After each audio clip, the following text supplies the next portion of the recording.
నెల రోజుల పాటు మన టీమిండియా ఆటగాళ్ళని యాక్షన్లో చూడలేకపోయిన ఫ్యాన్స్కు ఎట్టకేలకు గుడ్ న్యూస్. సెప్టెంబర్ 5వ తేదీ నుండి దులీప్ ట్రోఫీ 2024 స్టార్ట్ కాబోతుంది.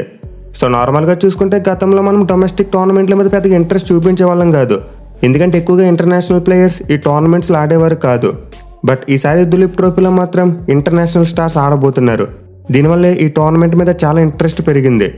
మోస్ట్ ఇంపార్టెంట్లీ ఈ దులీప్ ట్రోఫీ ఫస్ట్ రౌండ్ అనేది మన టీమిండియాకు చాలా ఇంపార్టెంట్. ఎందుకంటే ఈ ఫస్ట్ రౌండ్లో కొంతమంది ఆటగాళ్ళ పెర్ఫార్మెన్స్ని బేస్ చేసుకునే వాళ్ళని బంగ్లాదేశ్ సిరీస్కి సెలెక్ట్ చేసే అవకాశాలు ఉంటాయి. సో మనందరికీ తెలిసిందే నెక్స్ట్ 4 monthsలో మన టీమిండియా ఎక్కువగా టెస్ట్ క్రికెట్ ఆడబోతుంది. దీంతో ఈ దులీప్ ట్రోఫీ అనేది మన టీమిండియా యంగ్స్టర్స్ అందరికీ చాలా ఇంపార్టెంట్. సో మనమైతే ఈ వీడియోలో దులీప్ ట్రోఫీలో జరగబోయే ఫస్ట్ 2 మ్యాచ్ల యొక్క ప్రివ్యూ చూద్దాం. అంటే 4 జట్ల ప్లేయింగ్ 11 ఎలా ఉండబోతుంది, అలాగే పిచ్ రిపోర్ట్ ఏంటి, ఇలాంటి ఇంట్రెస్టింగ్ విషయాలని తెలుసుకుందాం. సో ముందుగా దులీప్ ట్రోఫీ అంటే మనందరికీ తెలిసిందే 4 రోజుల మ్యాచ్లు ఆడతారు. అంటే టెస్ట్ ఫార్మాట్లోనే ఉంటుంది, బట్ 5 days కాకుండా 4 days ఉంటుంది ఒక మ్యాచ్. అంటే ఈ టోర్నమెంట్లో మొత్తం 4 టీంలు పార్టిసిపేట్ చేయగా 6 మ్యాచ్లు ఉండబోతున్నాయి. అంటే ప్రతి టీం మిగతా 3 టీమ్స్తో ఒక్క మ్యాచ్ ఆడతారు. సో ఇలా ఓవరాల్గా మొత్తం అన్ని మ్యాచ్లు ముగిసిన తర్వాత పాయింట్స్ టేబుల్ ఎవరైతే నెంబర్ 1 ప్లేస్లో ఉంటారో వాళ్ళకి కప్ ఇచ్చేస్తారు. ఇక స్కెడ్యూల్ చూసుకుంటే first match and second match రెండు కూడా సెప్టెంబర్ 5వ తేదీ నుండి 8వ తేదీ వరకు జరగబోతున్నాయి. అంటే రేపటి నుండి 2 మ్యాచ్లు స్టార్ట్ కాబోతున్నాయి. సో వీటిలో ఫస్ట్ మ్యాచ్లో చూసుకుంటే టీమ్ ఏ మరియు టీమ్ బి జట్లు తలపడబోతున్నాయి.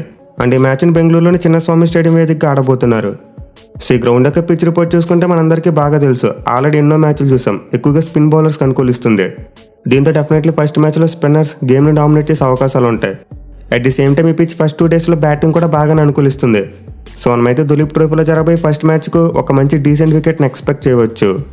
ఇక ఈ మ్యాచ్లో తలపడబోయే టీమ్స్ గురించి మాట్లాడుకుంటే టీమ్ ఏకి కెప్టెన్గా శుభ్మన్ గిల్ ఉన్నాడు, అండ్ టీమ్ బికు కెప్టెన్గా అభిమన్యు ఈశ్వరన్ ఉన్నాడు. సో 2 టీంలు కూడా ఆన్ ది పేపర్ చాలా సాలిడ్గానే కనిపిస్తున్నాయి. మెయిన్లీ ముందుగా మనం టీమ్ ఏ గురించి మాట్లాడుకుంటే ఆల్మోస్ట్ ప్రతి ప్లేయర్ కూడా ఇంటర్నేషనల్ ఎక్స్పీరియన్స్ అనేది కనిపిస్తుంది. సో టీమ్ ఏ దగ్గర శుభ్మన్ గిల్, కేఎల్ రాహుల్ మరియు మయాంక్ అగర్వాల్ లాంటి స్టార్ బ్యాట్స్మెన్ ఉన్నారు. అలాగే వికెట్ కీపర్గా చూసుకున్న ధ్రువ్ జురేల్ లాంటి ఒక ఎమర్జింగ్ యంగ్స్టర్ ఉన్నాడు. ఈవెన్ ఆల్రౌండర్స్లో చూసుకున్న రియాన్ పరాగ్, తిలక్ వర్మ మరియు శివం దూబే లాంటి టాలెంటెడ్ ప్లేయర్స్ ఉన్నారు. సో బ్యాటింగ్ పరంగా చూసుకుంటే టీమ్ ఏ చాలా స్ట్రాంగ్గా ఉంది. మెయిన్లీ కేఎల్ రాహుల్, ధ్రువ్ జురేల్ మరియు శుభ్మన్ గిల్ వీళ్ళ ముగ్గురికి ఫస్ట్ మ్యాచ్ అనేది చాలా కీలకం. ఎందుకంటే ఈ ముగ్గురు బంగ్లాదేశ్తో జరగబోయే టెస్ట్ సిరీస్లో ఖచ్చితంగా ఆడే ప్లేయర్స్. అలాగే రియాన్ పరాగ్ మరియు తిలక్ వర్మ లాంటి యంగ్స్టర్స్ కూడా ఇది ఒక మంచి ఆపర్చునిటీ. ఇక బౌలింగ్లో చూసుకున్న టీమ్ ఏ చాలా స్ట్రాంగ్గా ఉంది. మెయిన్లీ కుల్దీప్ యాదవ్ లాంటి ఒక వరల్డ్ క్లాస్ స్పిన్నర్ ఉన్నాడు. అలాగే పేస్ బౌలింగ్లో చూసుకున్న ప్రసిద్ధ్ కృష్ణ, ఖలీల్ అహ్మద్ మరియు ఆకాష్దీప్ లాంటి స్ట్రాంగ్ ప్లేయర్స్ ఉన్నారు. ఈవెన్ ఆవేష్ ఖాన్ కూడా ఈ టీంలో ఉన్నాడు. సో ముందు చెప్పుకున్నట్టు ఈ ప్లేయర్స్ అందరూ ఆల్రెడీ కనీసం ఒక్కసారైనా ఇంటర్నేషనల్ మ్యాచ్ ఆడున్నారు. దీనివల్ల టీమే చాలా స్ట్రాంగ్గా కనిపిస్తుంది. సో ఫస్ట్ మ్యాచ్ కోసం టీం యొక్క ప్రాబబుల్ ప్లేయింగ్ 11 చూసుకుంటే ఓపెనర్స్గా మయాంక్ అగర్వాల్ మరియు కేఎల్ రాహుల్ బరిలోకి దిగే ఛాన్సెస్ ఉన్నాయి.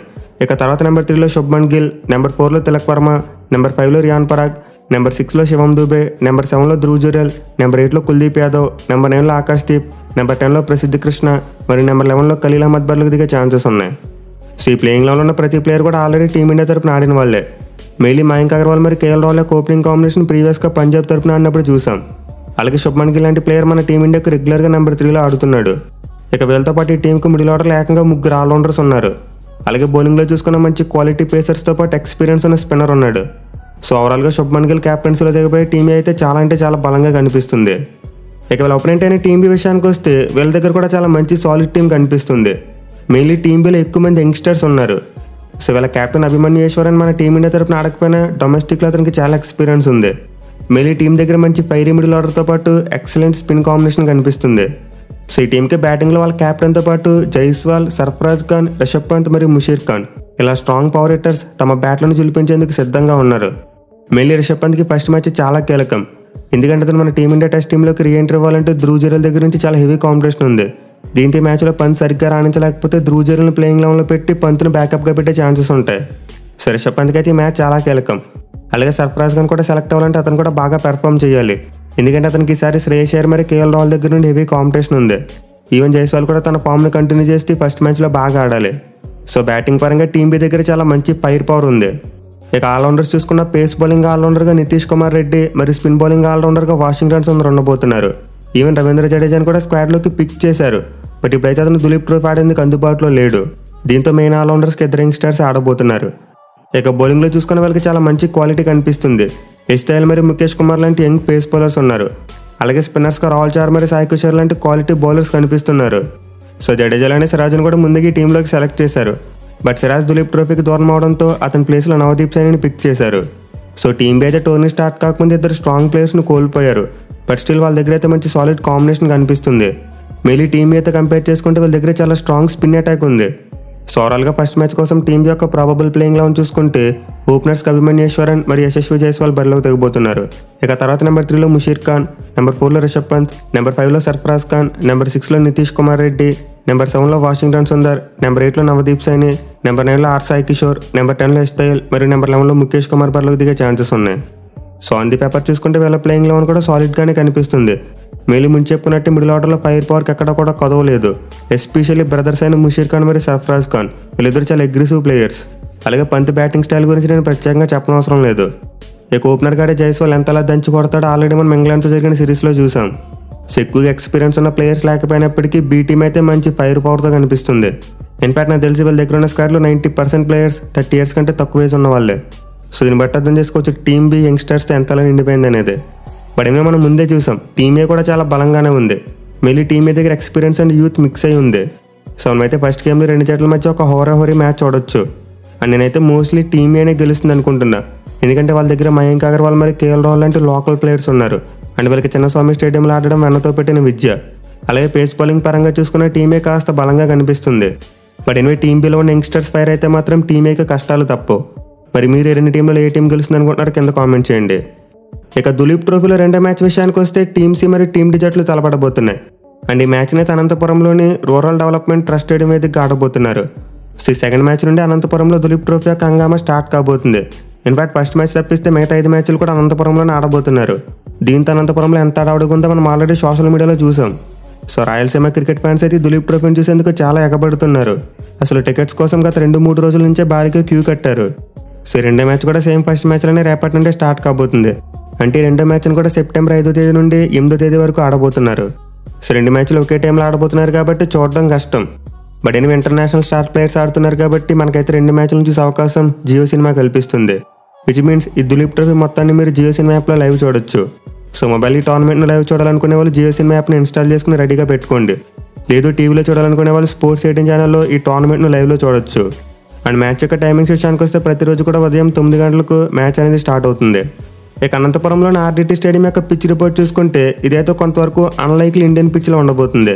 అంటే మోస్ట్లీ మన ఇండియన్ పిచ్చెస్ అన్ని స్పిన్ బౌలింగ్కి సపోర్ట్ చేసినట్టు ఈ పిచ్ చేయదంట. సో ఆర్డిటి స్టేడియం యొక్క పిచ్ను ఒక పేస్ ఫ్రెండ్లీ వికెట్గా తయారు చేయబోతున్నారు. ఇన్ఫాక్ట్ ఆస్ట్రేలియాలో ఉండే పెర్త్ స్టేడియం యొక్క వికెట్ను పోలి ఉంటుందని చెప్పి ఆల్రెడీ భారీగా రూమర్స్ వచ్చాయి.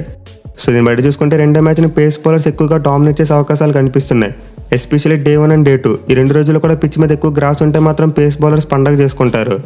ఇక టీమ్స్ విషయానికి వస్తే team C captain Ruturaj Gaikwad and team D captain Shreyas Iyer. So ఇద్దరు కెప్టెన్స్ కూడా మనందరికీ సుపరిచితులే. ఇన్ఫాక్ట్ రుతురాజ్ గైక్వాడ్కి లోకల్గా చాలా ఫ్యాన్ సపోర్ట్ కనిపిస్తుంది. సో రుతురాజ్ గైక్వాడ్ కెప్టెన్గా ఆడబోతున్న టీమ్ సి మీద అయితే చాలా అంచనాలు ఉన్నాయి.